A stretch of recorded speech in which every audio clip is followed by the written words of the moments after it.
Okay, I think we should start. So good evening, everyone. We would like to welcome you on this webinar, which is part of our series, the Dean's International Lecture Series, who has to do with art, culture, and society in the post-pandemic, post-coronavirus age.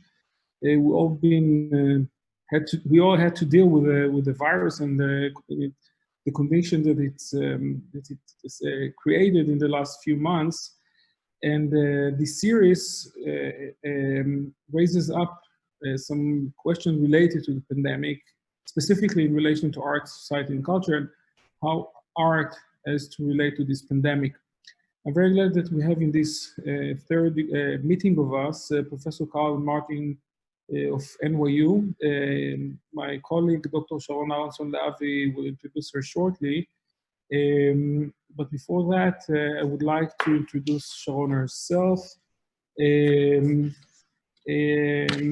Dr. Sharon Aronson Lehavi is the chair of the Department of Theater Arts at Tel Aviv University. For the past 4 years, she also served as the academic director of the University Theater. Her research focuses on the relationship between religion and theater in the late medieval and modern cultures. In this context, she had published many books and articles, among them Street Scenes, Late Medieval Acting and Performance, Biblical Theater in Israel, Identity and Otherness, as well as essays about medieval theater and modern theatrical adaptation of religion texts. She's also the author of Gender and Feminism in Modern Theater, editor of Wanderers and Other Israeli Plays, and co-editor of Performance Studies in Motion, International Perspectives and Practices in the 21st Century. Her research subject about art of adaptation and the theater of Friedrich Yerushalmi which is conducting right now, is funded by the Israel Science Foundation.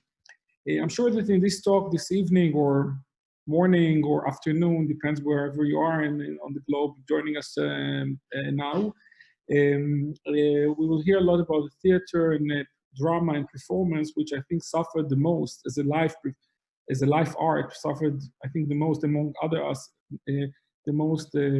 by the coronavirus. So let me hand the virtual mic to my friend Sharon, and she will take the lead from here on. Thank you very much, all, for joining us, and I'm looking forward to this conversation.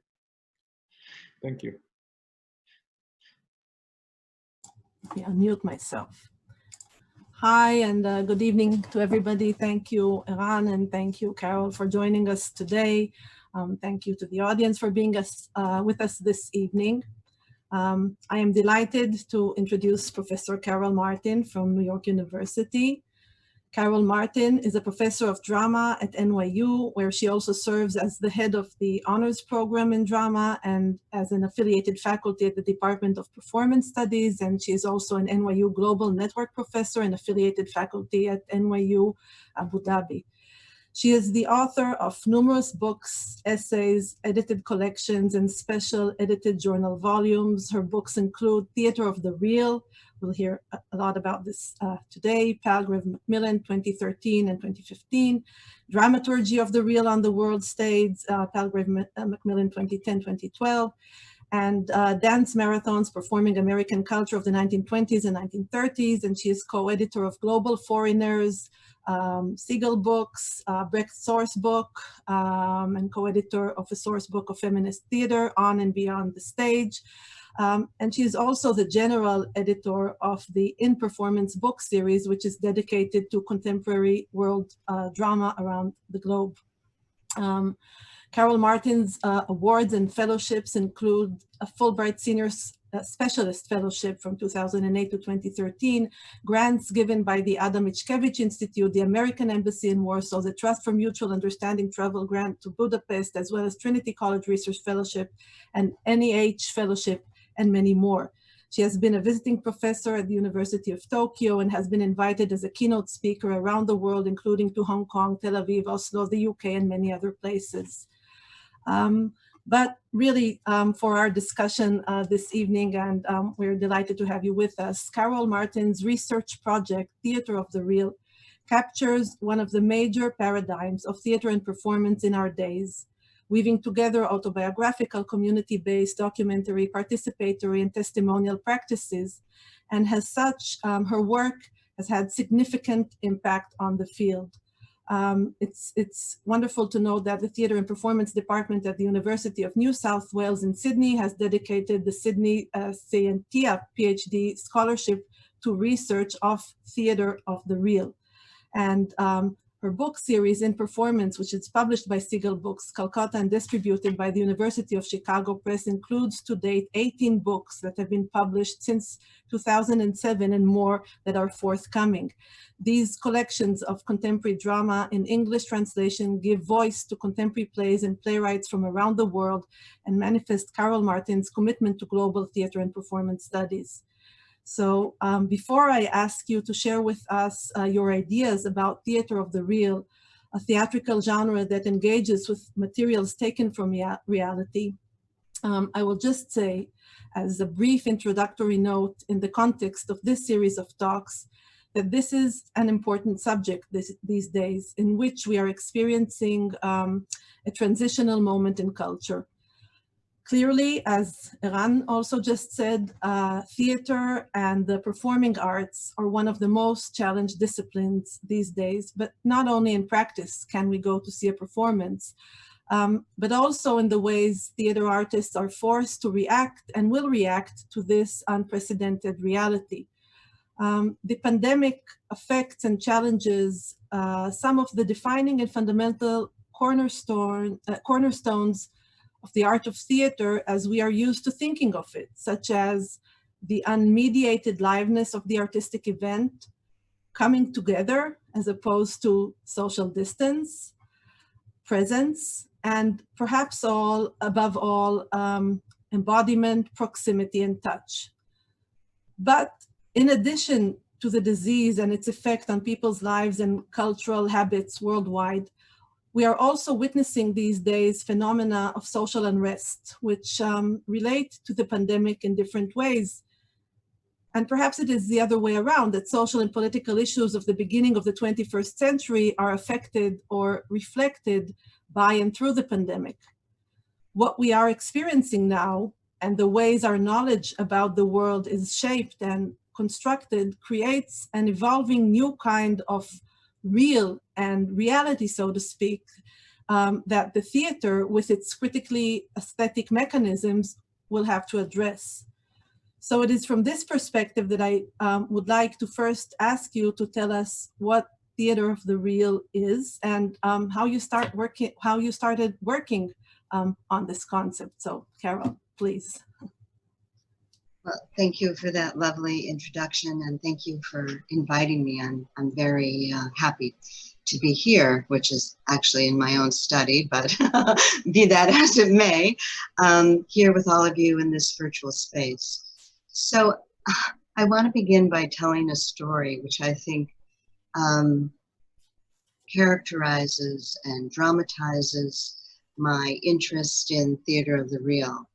So several years ago, 2007, I was at St. Anne's Warehouse, which is in Dumbo, a district, and I saw a performance of Is Man, IS.MAN. It's a kind of abbreviation of Islamic man. This is a performance that was written and directed by Adelheid Roosen, and it is about Kurdish honor killing in Holland. Youssef Idilbi, the lead actor, early on in the performance had a problem with his microphone. Problem disappeared, but then returned just as the dramatic arc of the story was building toward a brutal murder of a woman and her child.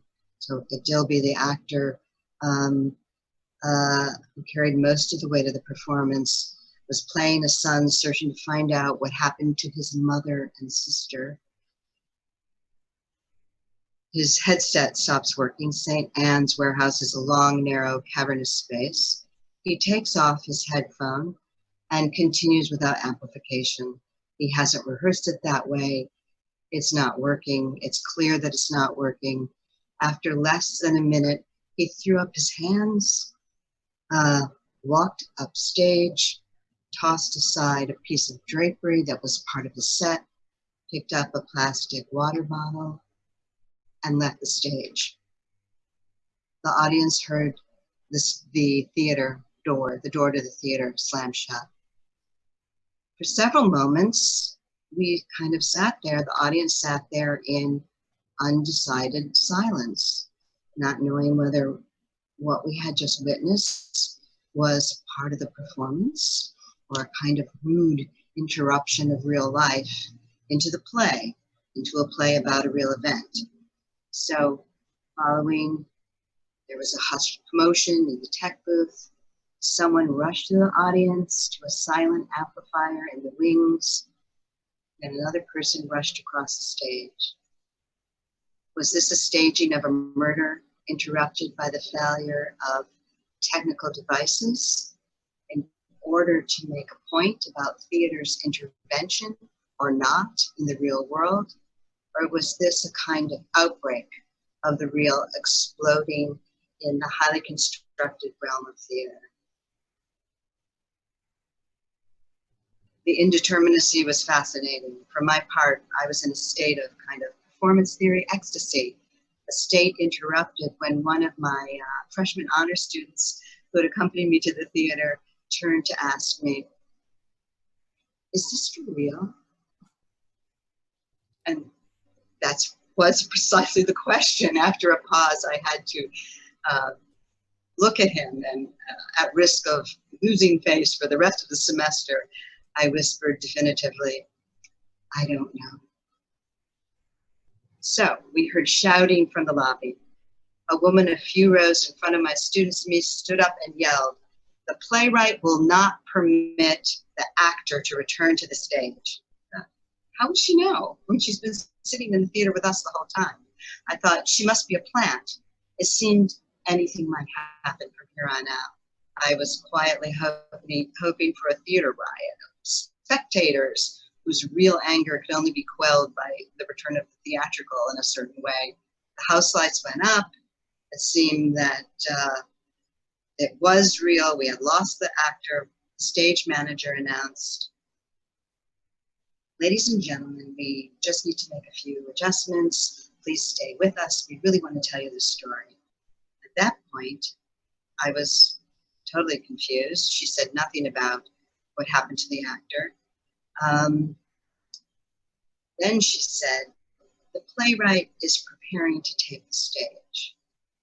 I thought, okay, well, the playwright probably wanted to be a performer all along and devised this whole crazy way to get on stage.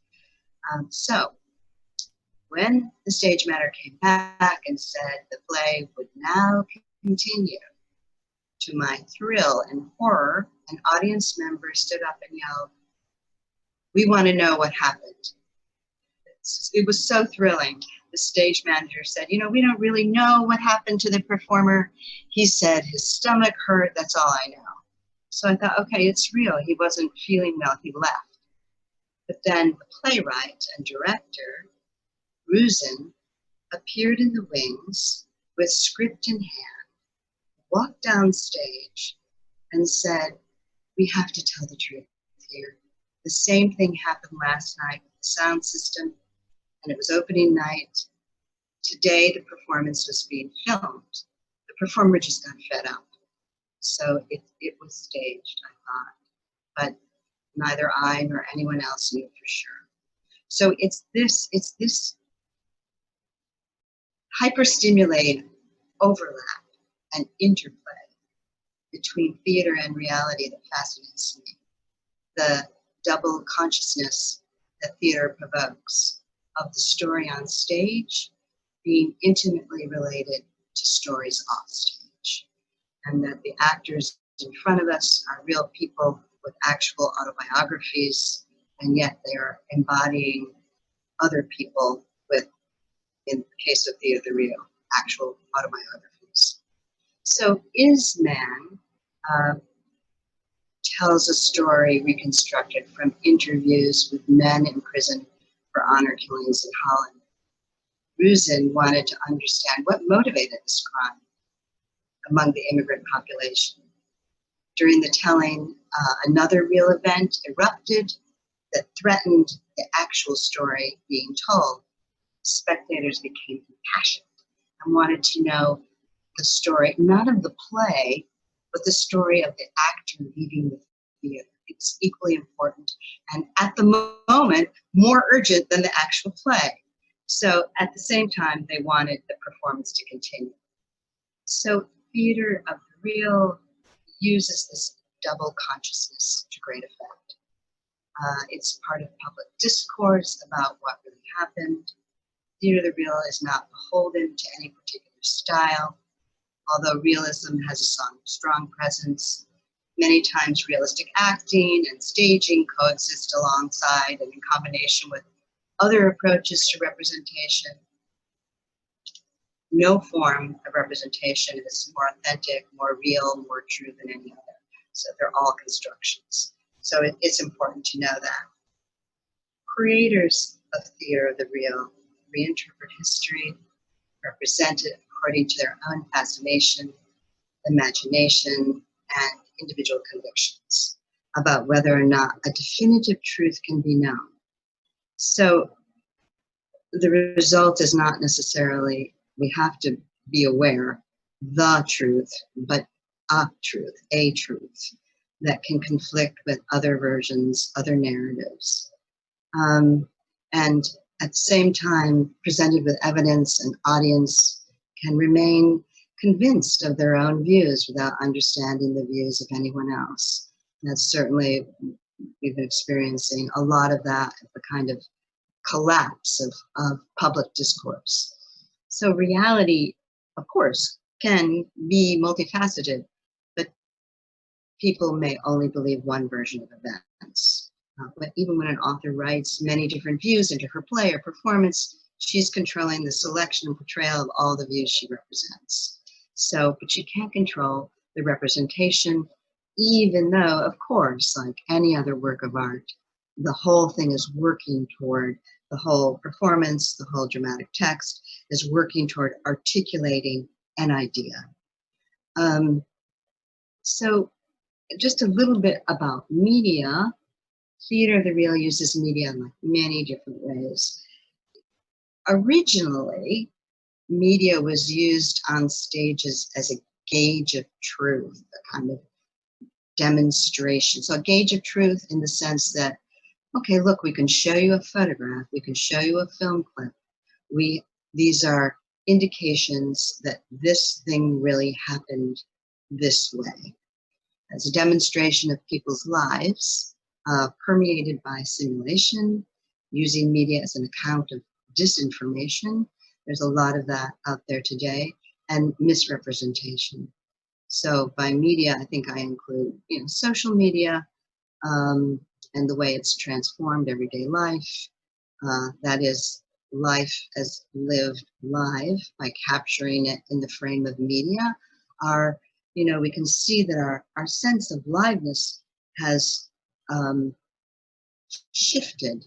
So, we understand this as a live event, what we're experiencing now, but it's nowhere near a live event in relationship to what we're used to in theater. So, so it's fascinating, the kind of radical shift we've made during the coronavirus in 3 months' time. So we could make a comparison between the way that social media controls information and the way that theater of the real manages information, and for sure it does. Sophisticated and affordable technology supports the tendency to blur the distinctions between what's really happening, made for the camera, simulated, reenacted, treated, made self-consciously as art. What we understand as really real has its own continuum now, and we're all experiencing that in the age of the coronavirus. So what I want to emphasize at this point is that the distinction between daily life and the performance of daily life is increasingly blurred. We bring that reality with us when we go to the theater, whether we're going to the theater live or online. And that theater of the real has historically been part of public discourse, and that it's emerged, or it's probably its most significant pieces, of course with some exceptions, emerge out of a moment of crisis, emerge out of a transitional moment, emerge out of a collective change of consciousness about culture, politics, information. So it tells a story about what happened and tries to figure out what the truth is, which kind of seems like an old-fashioned notion, but I don't think so anymore, and what the consequences of the truth might be. So both literal truth, this happened this way, and the truth about the enabling structures of power that help create and intervene in history. So just to say a few things generally, theater of the real stages an overlap and interplay between what we understand as theater and what we understand as events in the real world. Blurred boundary between the stage and the real, resulting in a double consciousness of the real and the not real at the same time. And some theater of the real stages its very methods to portray reality on stage. And we'll see that in the last example. So I don't think there's any strict definition. I certainly wouldn't try to make one. When I wrote my book, there were a crazy number of terms, from documentary theater, typically used in the US, verbatim theater, typically used in the UK, reality-based theater, theater of fact, theater of witness, tribunal theater, nonfiction theater. There are also, restored village performances, war and battle reenactments, and autobiographical and biographical theater created from personal experience. Somehow all of these state explicitly, this is not fiction. This is not fiction. So the terms indicate different research methodologies, a range of desired outcomes, from trial in the court of public opinion to first-person accounts of history, and a variety of performance venues, including conventional architectural theaters and site-specific performance venues. So I used to think that, documentary theater is literally made from documents, but I don't think that anymore. I think that more often that material overlaps. That you can have one performance, one play built from trial transcripts, film footage, objects, interviews, diaries, letters, autobiographical accounts, film photography, recording devices, social media. You can. That doesn't mean that that is the way it's always done. So I want to share with you 3 examples that have different narratives and definitely different methods of staging theater of the real.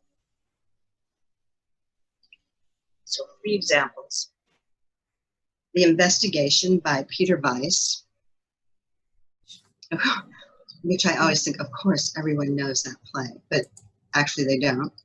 The Color of Justice by Richard Norton Taylor, and La Reprise by Milo Rao. The Investigation was first performed 1965, The Color of Justice 1999, La Reprise 2019. So The Investigation, which is actually one of the all-time great plays of this type of theater, uses trial transcripts. Weiss attended a portion of the Frankfurt Auschwitz trial in Frankfurt, Germany, which lasted from the end of 1963 to the summer of 1965. So he had also had access to the daily newspaper transcripts of the trial. So he experienced the live, and then he had access to transcripts. The text of the play, and there are 2 translations in English, is word per word from the trial. So no word, literally, in the play did not happen at the trial, but the whole thing is radically condensed, edited, rearranged.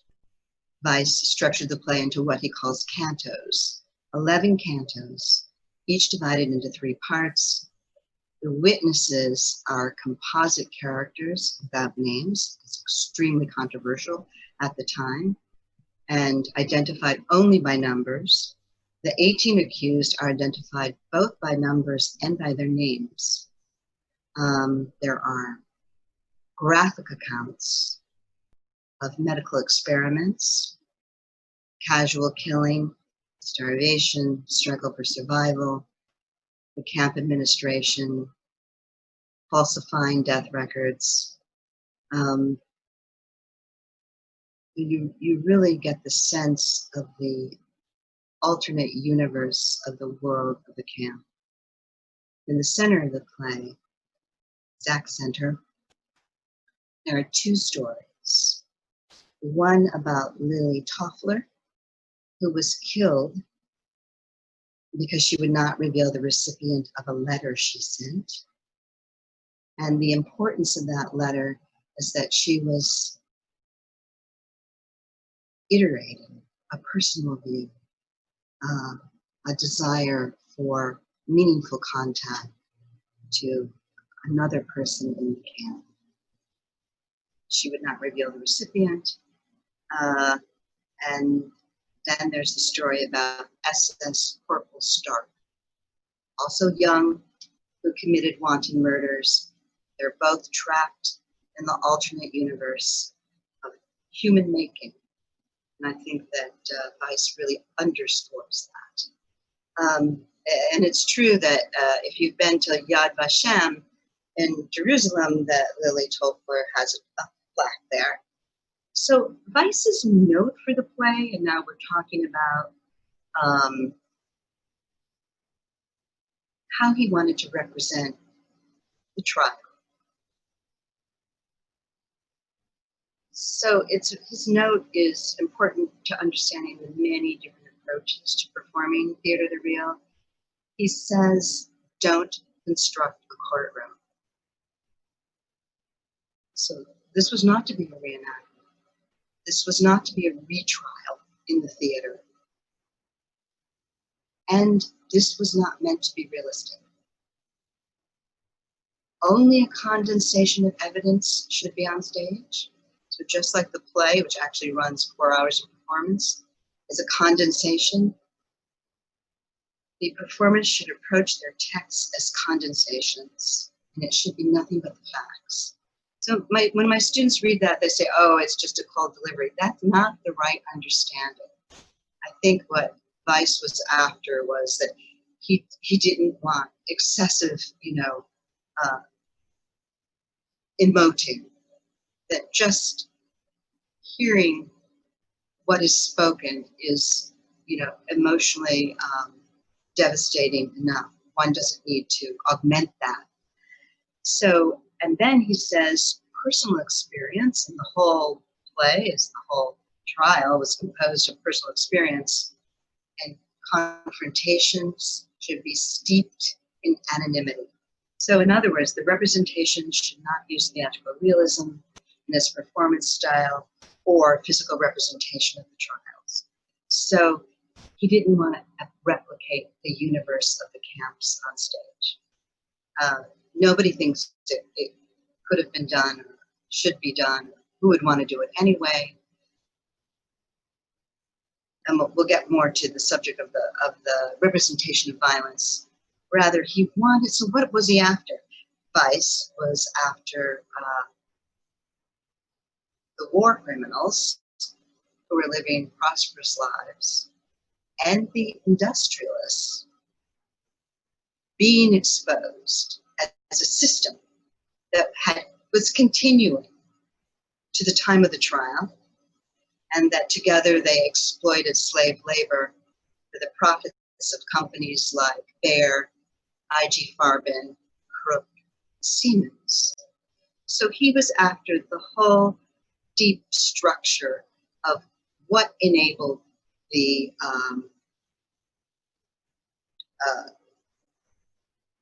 power structure that enabled the camps to occur.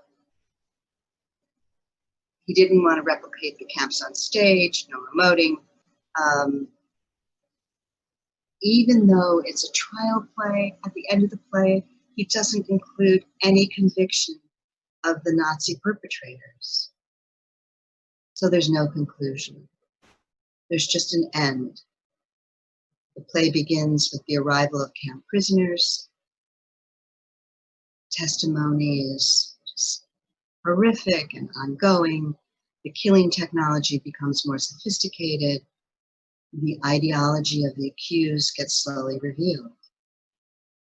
So the important thing about this play and about some of the power that theater of the real can have is that it was simultaneously shown on over a dozen stages in both East and West Germany on October 19th, 1965.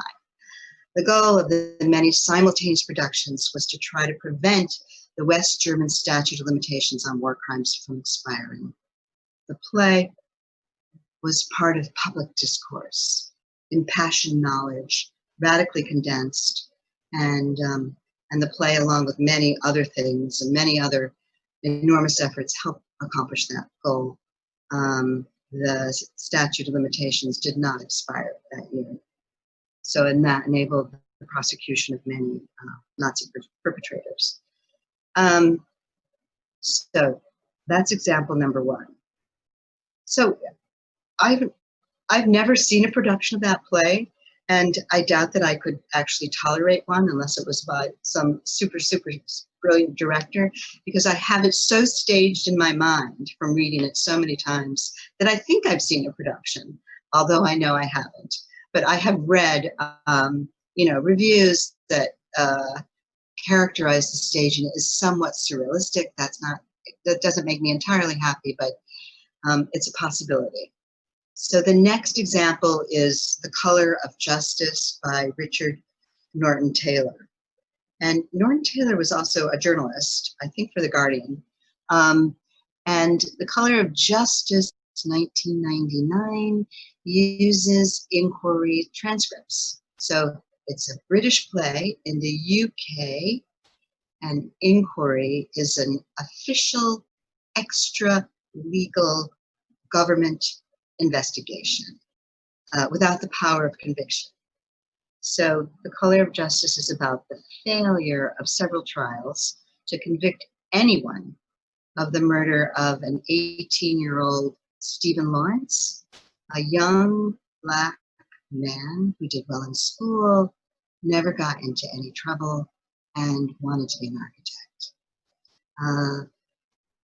While waiting for a bus, he was attacked by a gang of white thugs, also young, and fatally stabbed. The staging replicates the inquiry room, and the style of acting is decidedly realistic. The play was part of a public reckoning in the UK to come to terms with racism, both in police departments and in the criminal justice system. So Norton Taylor recounts and summarizes 69 days of inquiry testimony into a 2-hour play. And I believe that, I'm sure I may get the wrong date, but Stephen Lawrence was killed like at least 4 years earlier. So this was, a huge part of national consciousness for a relatively long period of time. And yet the need to come to an understanding was omnipresent. The play was very well attended, spectacularly reviewed. So unlike the investigation, the structure of The Color of Justice follows the structure of the inquiry. The inquiry finds out what the police denied. that the murderers were these 4 young white men. But because the inquiry cannot bring them to justice, it can expose the failure of justice. And indeed, that is what the inquiry did and what the play does. And in the conclusion to the inquiry, the conclusion of the play is that Sir William Macpherson, it's also often called the Macpherson inquiry, gives an account of what he calls unconscious racism. A very important idea legally, because all of the previous trials were looking for literal evidence like racial slurs, evidence of racism that they couldn't have confirmation of. But given the police testimony, McPherson says all of this adds up to unconscious racism. So directed by Nicholas Kent, who's known for his work at the Tricycle Theatre in London, where verbatim plays he directed became known as the Tricycle Tribunal plays. And most of the plays were broadcast by the BBC, and 2 were performed in the House of Parliament. So we have these plays also functioning for bodies of government as stories, radical condensation of events to help understand what happened. And ostensibly to know what the truth is, certainly in the case of The Color of Justice. So both plays, The Investigation and The Color of Justice, employ very different methods of transforming their source material into dramatic narratives. The Color of Justice has a conclusion, whereas The Investigation does not, and they're staged in different ways. But importantly, neither play reenacts the disturbing, horrific violence that's at the core of the stories they tell. So you could say the violence in both plays is kind of staged in the mind of the spectator. It's a very powerful thing. Certainly they did it in Greek tragedy with none of the violence was shown on stage, at least during a certain period, but then the messenger comes on and narrates everything that happens. And as we stage it in our minds, it's quite conceivable that it's more horrible than it might have been in certain instances. So, third example. Swiss director and playwright Milo Rau has another approach. Just take a sip of water.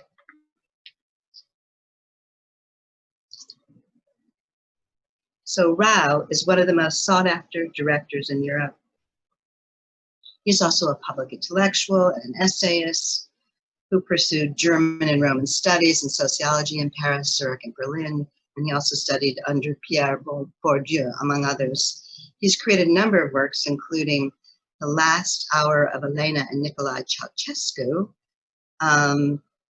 about the execution of the Romanian Ceausescus, Hate Radio, about the role of a radio station in the Rwandan genocide, and 5 easy pieces about the Belgian pedophile murder of Marc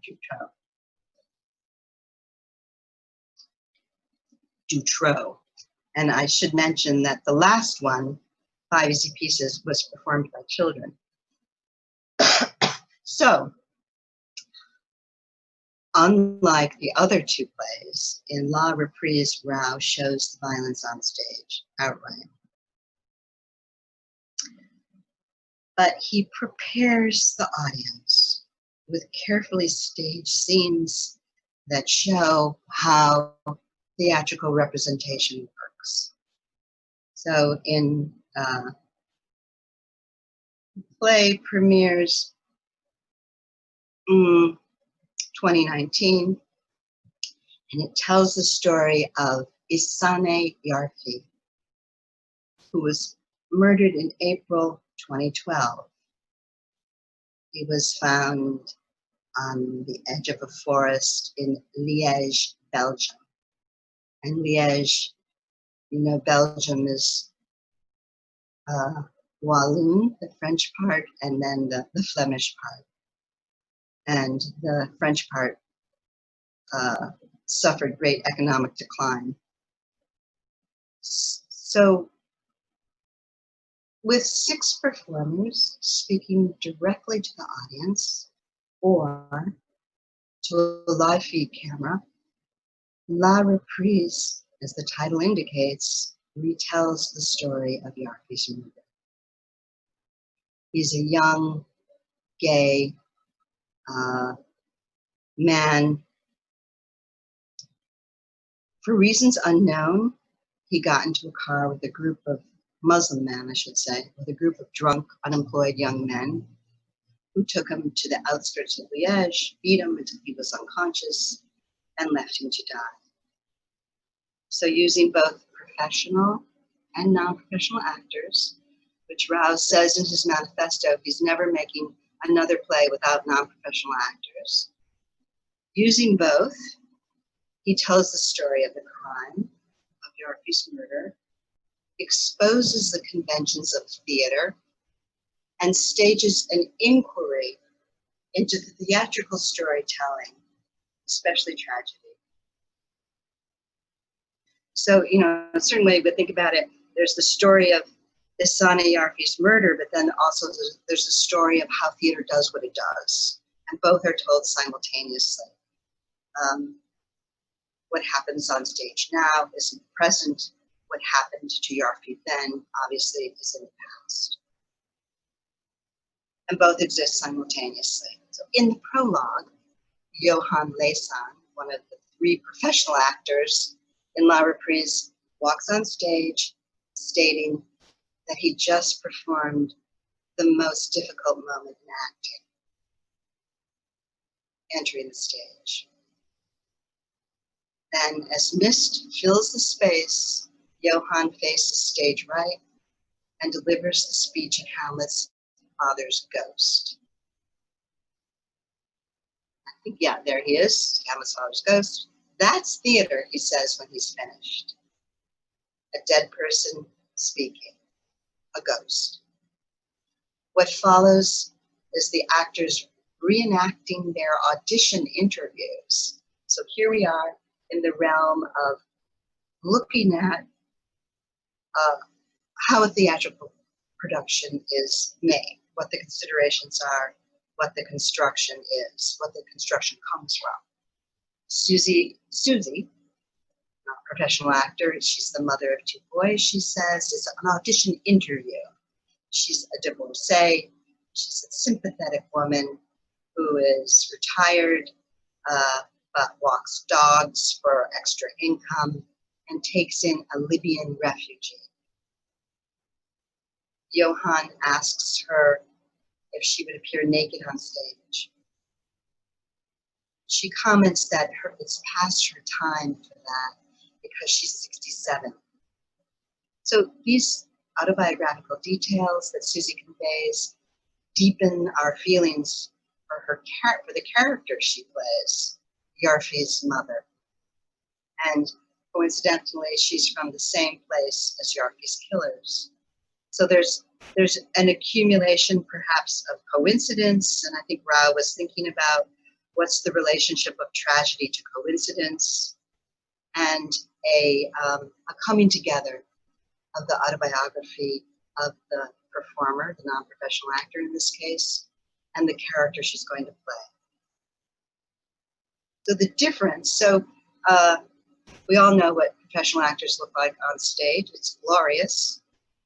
And non-professional actors, who of course rehearse, bring something different and perhaps more unstudied, or perhaps it's our knowledge that they are not trained, that we understand them automatically as having a kind of vulnerability that is transparent.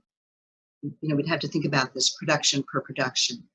But certainly the difference between Susie, non-professional, and Johan, professional, as amateur and professional actors, collapses when they sit naked, center stage, before a camera, worrying about where their son is on the night he's murdered. So it's extraordinary theatrical experience. So There's another audition, which I won't go into because I've spent all my time talking about this. But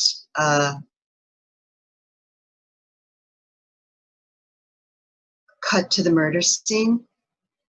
We see Yarfi outside a bar. He gets into a car, which is actually rolled on stage with the murderers and taken to the place where he's murdered. We see him thrown into the trunk. We see him beaten. We see him dragged out of the trunk, put in front of the headlights, and we hear the sounds of the blows. I should say, just mentioned earlier, in one audition scene with another non-professional performer, an actor asks him, "Will you hit me? Will you slap me on the face?" And he does it lightly, and she says, "Harder." And he attempts to do it, but then she shows him how to fake slapping her, how to fake a blow. So there's a live video feed of the killing, center stage on a large screen. When it's all over, Yarfi's on the ground in front of the car, and one of the performers urinates on him. So don't ask me if that's real or not, I don't know, but it was there. And of course, there have been famous incidents of people actually urinating on stage, especially in Jerome Bell's work.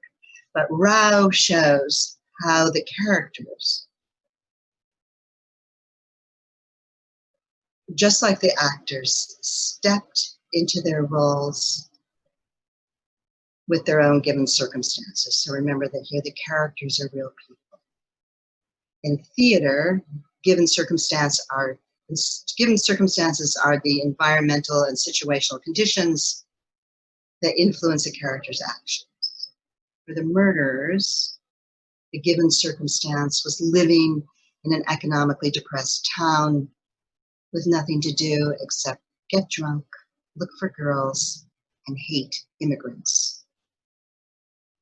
Then Tom Adjibi, who plays Yarfi, asks at one point, where does the tragedy begin? And Rao's answer, I think, is long before the actual crime. So Rao partitions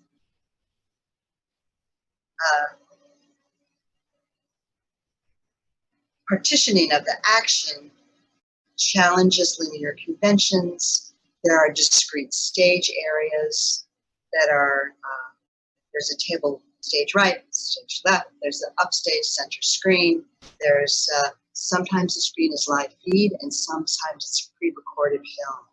It's very, very fluid. And of course there's center stage. So there's fluid and simultaneous stage space. And I think that what that does, instead of a linear narrative, is that visually and temporally signifies the kind of leaps of mind that we have to make to grasp what is happening as it happens. So Rao's dramaturgical sidestepping, I think, of simple emotion. And simple emotion is emotion without thought. Underscores the political potency of new forms of theater in the context, especially of a disintegration of the social and economic order.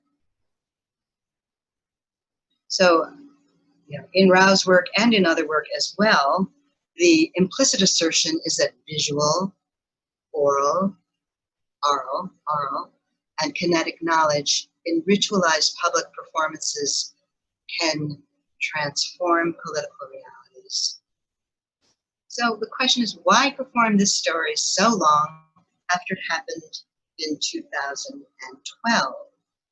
The structure of the telling conveys how we become the murderers and victims some of us are. And that story transcends the individual story of Yarfi. Rao's take on theater of the real conflates the actual and the theatrical, the amateur and the professional, the ordinary and the extraordinary. He uses theater's double consciousness to great effect. When we arrive at the scene of Yarfi's murder, of course it's brutal, but we've been given all the component parts that enable the staging of that, the theatrical version and the real world version. And we see them both simultaneously. So it's not simple emotion. It's, of course, great feeling, but feeling with great thought. I think all thought has feeling. So Rao's forensic reenactment of Yarfi's murder is not in the service of creating great emotion in the spectator. It's about a realization. It's about knowing something. It's about discerning reality and discerning theatricality. It's absolutely thrilling. So he makes us realize that the gap between the theatrical and the actual is infinitesimally narrow, if it exists at all. Lastly, what about the ghost? So theater is a really sensuous place, full of the live presence of people, both present and past. The actors on stage are real people playing other people who are known in the real world, but not actually present on stage, and yet appear to be there with us. Ghosts. In La Reprise, the ghost is Yarfi's presence, who the performance works to make appear, to resurrect. So those are my 3 examples. I just want to say one more thing about live performance. The end of the performance is a vital part of theater. It's a bridge from one world to another. It happens, bridge, I think, perhaps, is in the liminal, meaning betwixt and between moment before the audience applauds. For a few precious seconds, possibility presents itself in a new light. And then there's always somebody who claps too soon, but clapping dispels the characters by acknowledging the performers and announces that spectators have been watching. The bowing of the performers identifies the social power in the house and that they know we have been watching. So the question is, for this talk, is what now in the time of coronavirus? To this date, my scholarly imaginary has been in relation to live theater, and now everything has changed. Yeah, well, first of all, thank you so much for this tour through the examples of the theater of the real. I'm really attracted to what you just said towards the end about the theater's double consciousness, because we're bombarded with so many images, violent images from reality through so many media. And I think the way you analyzed all 3 examples, but specifically Rao's La Reprise, where we have to confront the performance of violence on stage, the way we are able to rethink it through aesthetic double mechanisms and comments and meta-theatricalities, which seem extremely complex in this production. It also occurred to me as you were speaking about the 3 examples that, real and reality is all around us, but somehow it seems that theater of the real has this kind of social or political commitment, and that it often engages with social traumas or even tragedies, personal tragedies many times, but that theatricalizing them has the importance that we usually assign to the role of tragedy, of coming to the theater, of thinking through the images, of using kind of the theatrical and dramatic double mechanisms or double consciousness to understand, I mean, not as learning a lesson, but to see where we are vis-a-vis those realities, those stories that happened, and what happened to a certain person, how it actually reflects on in a much larger scale. Whereas I think many times, perhaps in media, it is the emotional and the voyeuristic, but also it remains the personal story. So theater has this wider social power and commitment, and I think that came through very, very clearly. Yeah. I just want to move on to another question or another issue or another theme for this discussion, but I just also want to say that our viewers and participants, if you feel like sending questions on chat, we'll look at them, and if there's time towards the end, we'll be happy to address them, or Carol will be happy to address them. And I think up till now, we through the discussion of the theater of the real, and of course, I mean, it's easy to understand, I mean, how it's all so relevant to everything we're experiencing and witnessing, but the different aesthetic, theatrical and performative kinds of theater of the real. But of course, there are also questions of form, of what is happening or what will happen to the theater.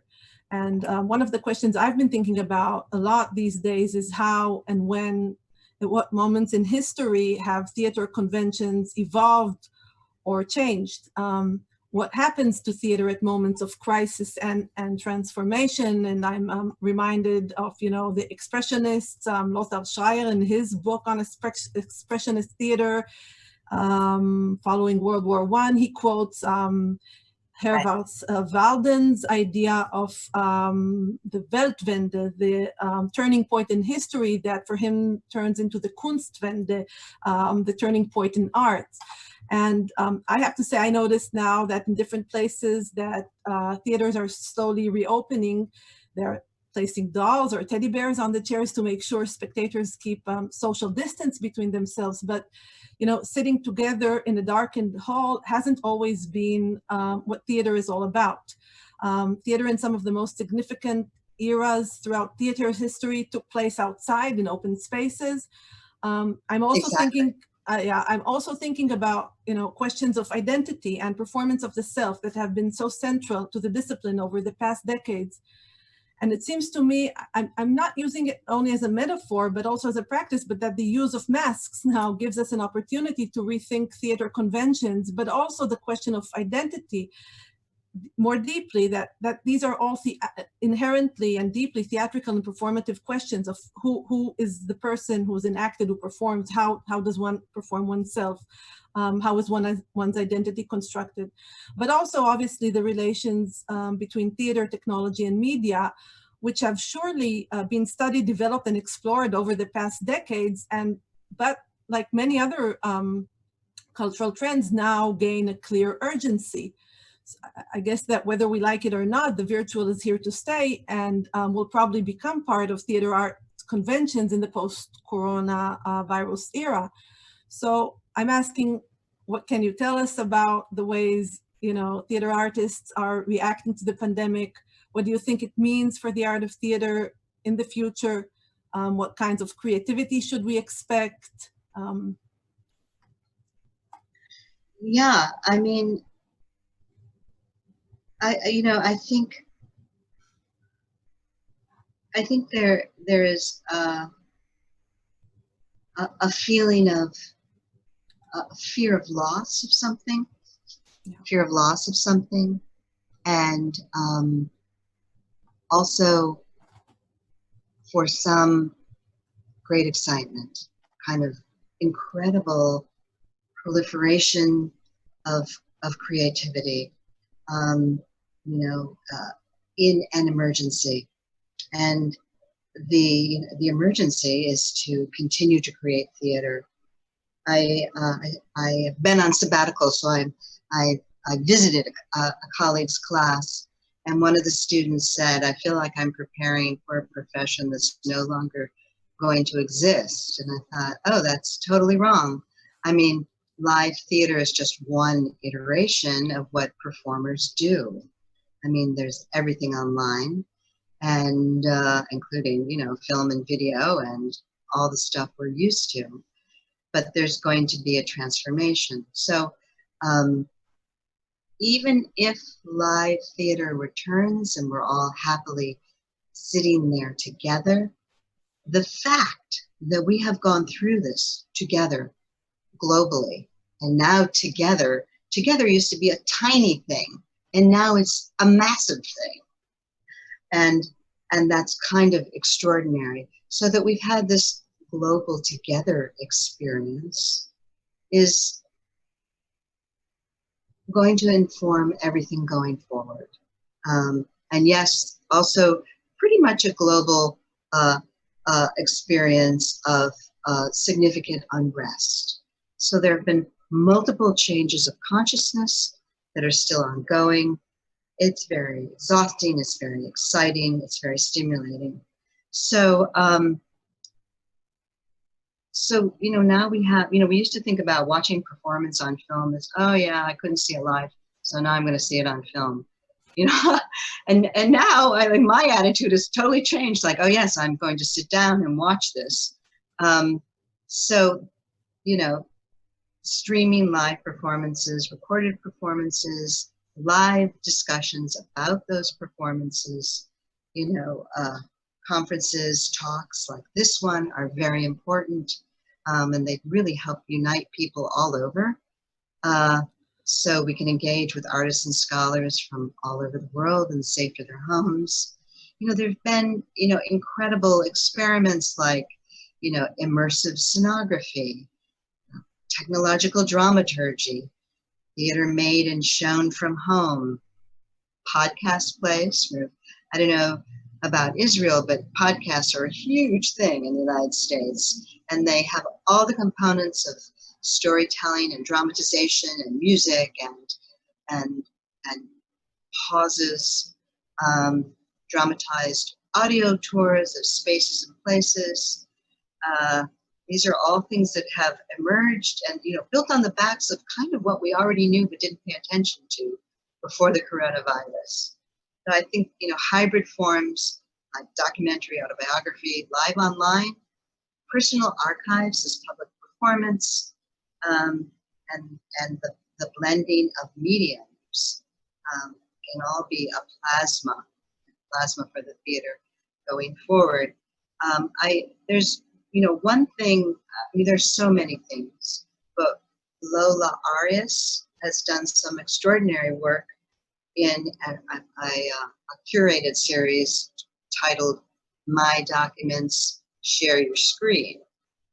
And she said that she, you know, had a kind of crisis. I'm an artist, what do? I can't work, I don't have a job, all my gigs have been canceled.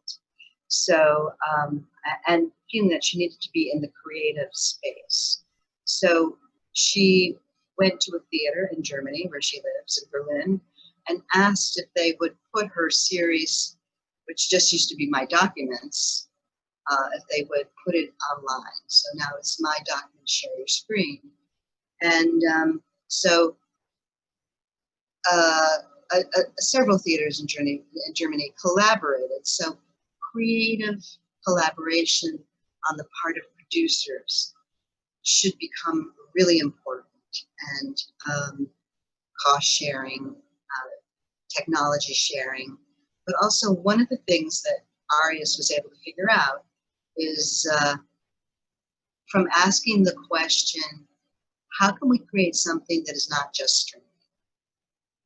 So she said that she was concerned with a feeling of an audience in a virtual world. How do we do that? Can we replicate that? She wanted the virtual space to be a place where people meet and have the feeling of being together. Right? So this began at least a month ago. So our feeling states have rapidly changed over time. So she says, in theater, live theater, we have the feeling that we understand together. And I think that's really true and really important. So, and she said, we also wanted to create a feeling of responsibility, the responsibility of being there, of being in the present. And that if someone goes, that means something, just like if someone gets up and leaves a theater. So she decided to make the audience visible and to communicate to them that she cares or that they care. So here's how she did it. Before each performance, she comes on and she has a Zoom screen behind her, and she welcomes people into the theater. And then the Zoom squares, you can see it there, come live one-on-one. So we have the feeling of people entering a space. And then she introduces the whole enterprise of the series and the specific artist. And then she says, let's meet after the show and talk. And then the Zoom squares go off, go dark one by one. And the performance begins when the screen changes to the artist's screen, which is then the only screen that we see. The artists that I saw, Rabin Rui's Help Me Stop Smoking and Menqi Zhang's Blue House, both of which are extraordinary. Then the artist comes on and does their performance and shares their screen. So, and in this particular performance there, she asked them to use like stuff that they've gathered to use for their artistic work, but it's kind of sitting there to kind of make it come alive. And Rue did something he had already done, but Zhang made a right turn, she was working in a village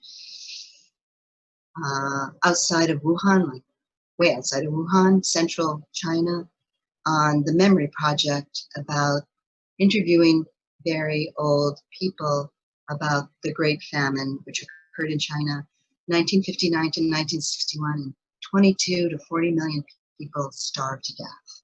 So she goes to her father's village to interview the people who can remember that. But then when the coronavirus hits, she eventually goes back to the village, and she starts, it's more complex than this, but she talks to the children about what the coronavirus is. And she's made a place in this village called Blue House for art and learning for the children, because so many people in China have left the countryside to go to the cities and left the children with their, elderly parents and grandparents.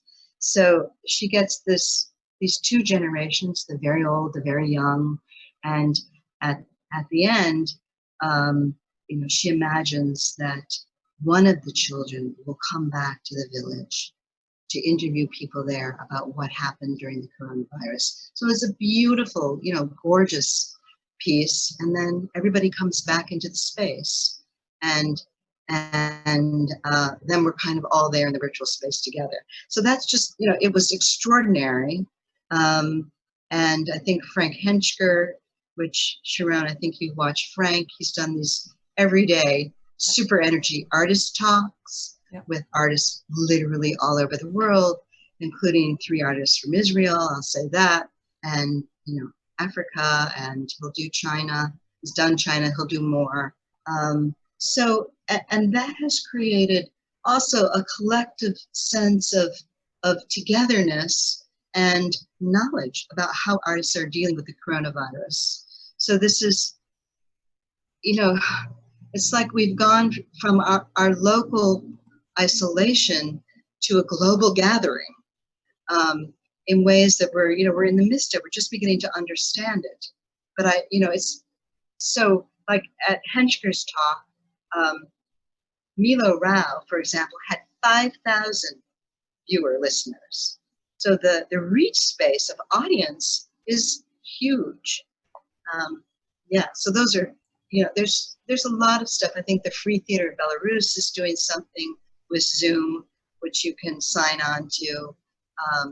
you can call a number and have a portion of an opera privately performed over the telephone for a designated recipient. You pay a small fee, and they personalize it. They talk to them and say, how are you? We understand you like this. And so is missing you. So they're sending you this portion of an opera. I mean, there's just like fabulous creativity. Yeah, that's amazing. And I think this question of global audiences, I'm always surprised when I enter Zoom meetings that I have the names, so I can get to know all kinds of people. When I sit in a regular audience, they're all strangers, but here I start with their names. I think it brings in questions of translation, of language, of globalization from different perspectives. So it's, everybody's suffering from the same event, the pandemic, and at the same time, there's this global village coming together. So, but questions of language, of translation, of performance, of culture, I don't have the answers, but I think it will give boost to those questions as well. I will also, if it's okay, if we still have a few minutes, would like to ask you about teaching theater these days and being part of the academy more generally, because like theater artists, we're also challenged in departments of theater arts. But I think I'm not mistaken by saying, that humanities and the arts were also challenged before COVID-19. I mean, we could do the acting and directing lessons, etc. But and here we see this huge amount of interest of the public worldwide in the arts, and we see the unprecedented amounts of recorded theater performances that theater shares with the public. Can you say a word about our role as educators in theater and in the arts, and do we have new opportunities at the university, on the university level? So I've been on sabbatical, so I haven't been part of the intensive Zoom learning that my colleagues have been a part of. And I'll just say that, faculty have been heroic in learning new teaching techniques. In theater in particular, what I understand thus far, and all these things change rapidly, is that teaching theater studies is a bit easier than teaching artistic practice. So we're still trying to figure that out.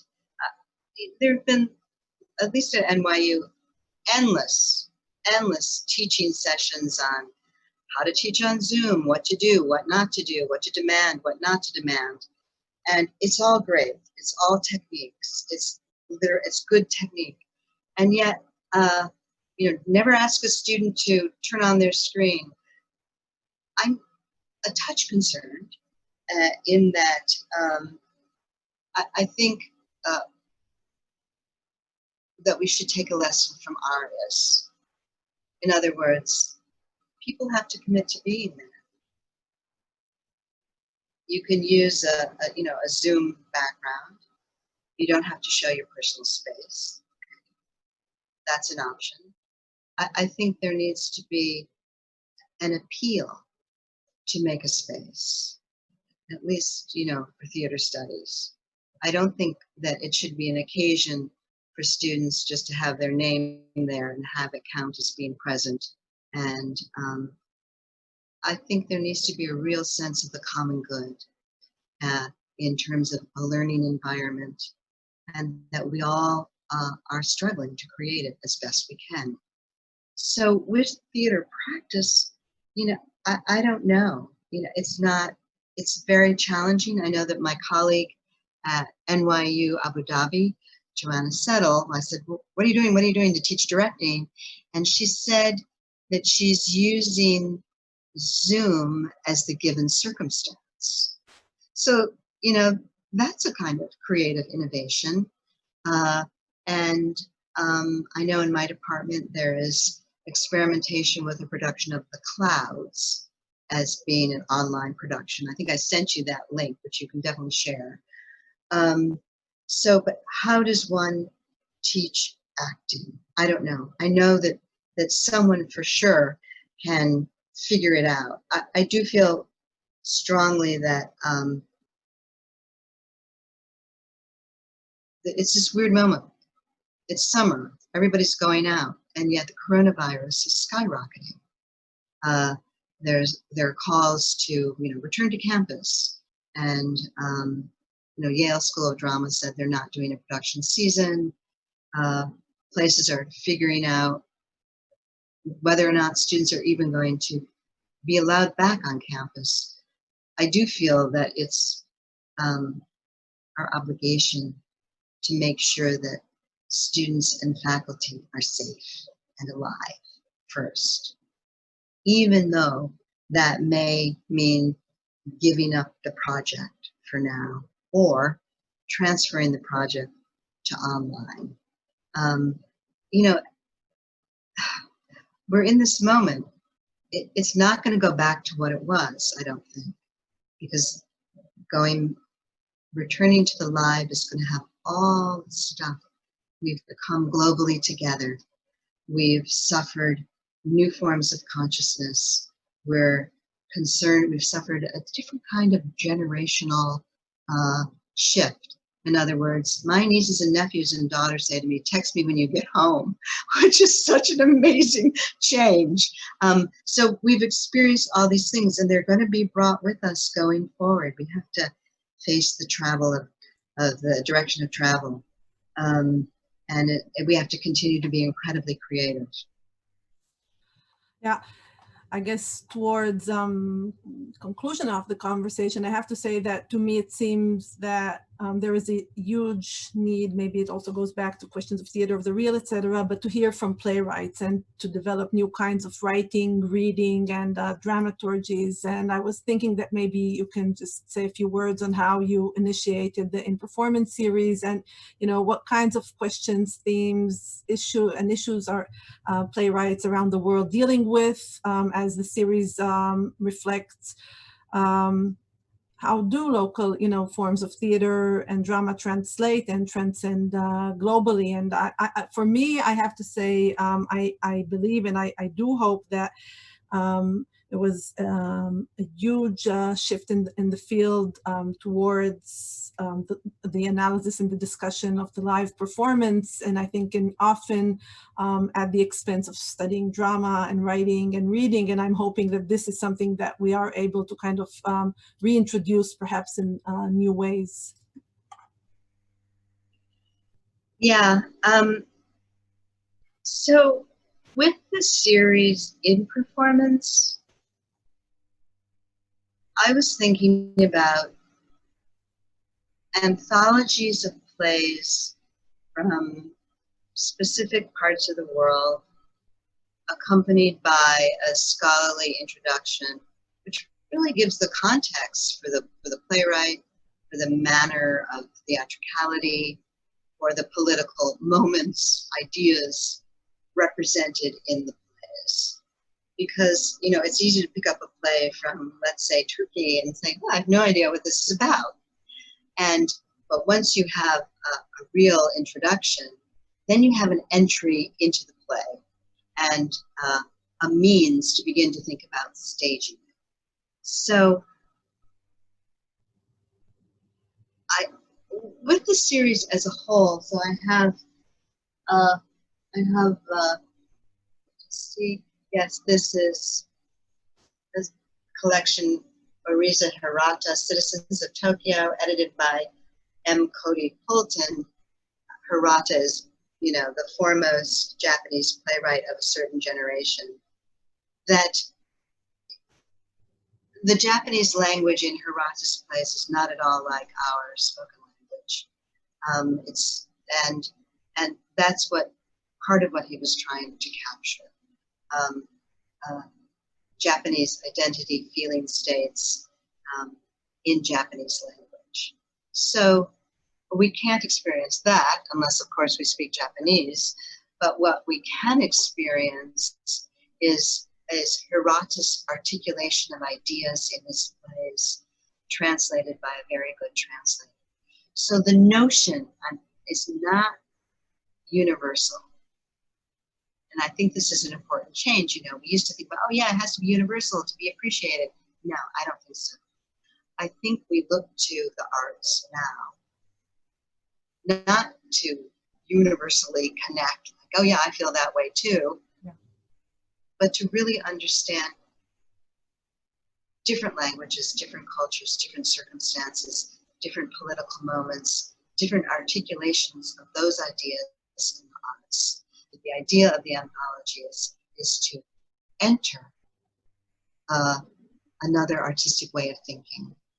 And yeah, I mean, I remember saying to Sharon Aronson, a youngish Turkish scholar, yeah, the starting point is September 11th. And she said that that's not the date for Turkey. It's like, oh, and so that was like a very important moment. And then, you know, her anthology has an incredible introduction talking about the complications of Turkey over the past several years.